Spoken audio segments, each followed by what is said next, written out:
Hello students, I welcome you to the online class. Today I am going to teach you the next topic in grammar, that is reported speech, or you can call it as narration. So dear students, this is one of the most important topics in grammar. So let me tell you about its definition, or you can say its description, what actually reported or narration is. Reported speech is a technique in grammar which is used to repeat what the speaker has already said. Say for example, you are discussing something with your teacher and thereafter you are asked by another student, classmate, regarding what the teacher was telling you. So you have to quote the teacher's words, you have to quote the sentences. So there are two ways to do it. There are two ways to narrate the speaker, to narrate what speaker has said. One is direct and second is indirect. There are two ways to do it. One is direct and second is indirect. So let me talk about it in detail. He said, I go to school. It is somebody has said that I go to school. I put it in commas. He said, comma, inverted commas begin. I go to school, inverted commas close. This is called direct. So if you quote the exact words, if you put the exact words of the speaker in commas, that's called direct speech. So while removing those commas, while you want to change the words, you want to repeat the speaker's speech in your own words, that's a technique. That's what reported speech is all about. Two ways are there. One is direct and second is indirect. So in direct speech, you use commas. You put the direct exact words of the speaker in commas, while as in indirect, you remove the commas and you use your own words. Example, he said, I go to school. He said that he went to school. Instead of I go to school, I say he went to school. That means I quoted the same meaning. The same meaning prevails in the sentence, but words are my own. I did not use the exact words of the speaker. That's what indirect speech means. So it's a technique by which we quote, we narrate what speaker has said. Now, first, while you are asked to change the narration of a particular sentence, first you need to focus on the reporting verb. Reporting verb, say for example, he said. Said is the reporting verb. If it is in the present form, only pronouns are changed. No change will occur in the tenses. Say for example, he says. Says is the reporting verb which is in present tense. He says, I go to school. It will be repeated in the same. While changing the narration of the sentence, it will remain in the same tense, but only pronouns will be changed. He says that he goes to school.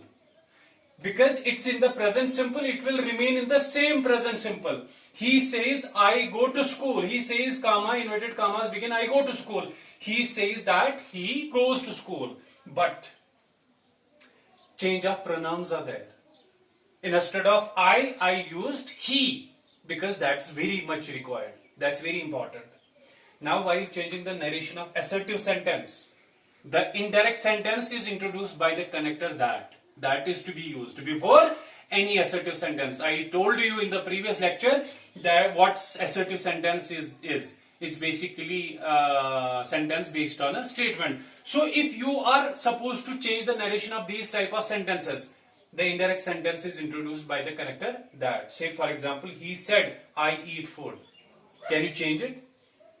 He said that he ate food. So that he ate food. Before he ate food, I used connector that. That's very, very important. Now, you have to see that if the reporting verb of a sentence is in the past form. Now, we were discussing about present reporting verb. If it is in the past form, the tenses of the direct speech are changed into corresponding past tenses. That means present simple will be changed into past simple. Past simple will be changed into past perfect. Present continuous will be changed into past continuous. Present perfect will be changed into present perfect will be changed into past perfect. And future simple, that is will or shall, will be changed into would.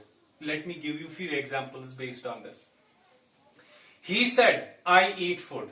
Said is in the past form. That's why we have to change tense as well. He said that he ate food. He said, comma, inverted commas begin. I am eating food. He said that he was eating food. He said, I have eaten food. He said that he had eaten food. He said that he was eating food. He has eaten food. He said that he had eaten food.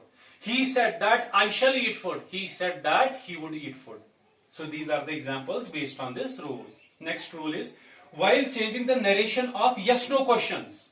Yes-no questions yes-no question is one of the types of questions. So while changing the narration of this type of sentence, the indirect sentence is introduced by if or whether. Say for example, he said to me, do you have a pen? This is a yes-no question.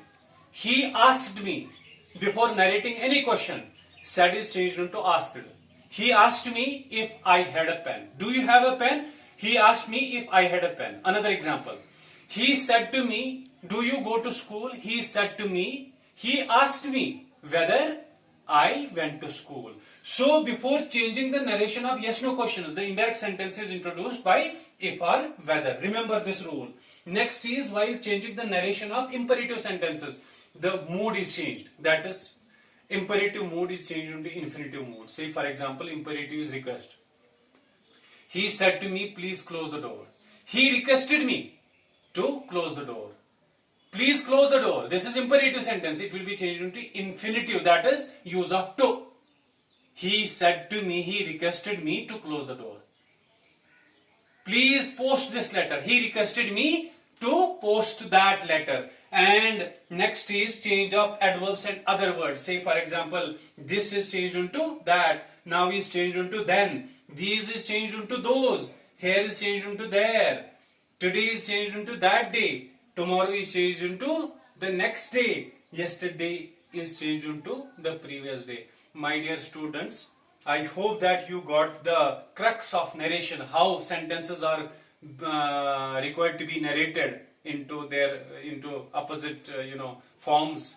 And I'll send you the PDF file which contains the entire explanation, further explanation along with many examples.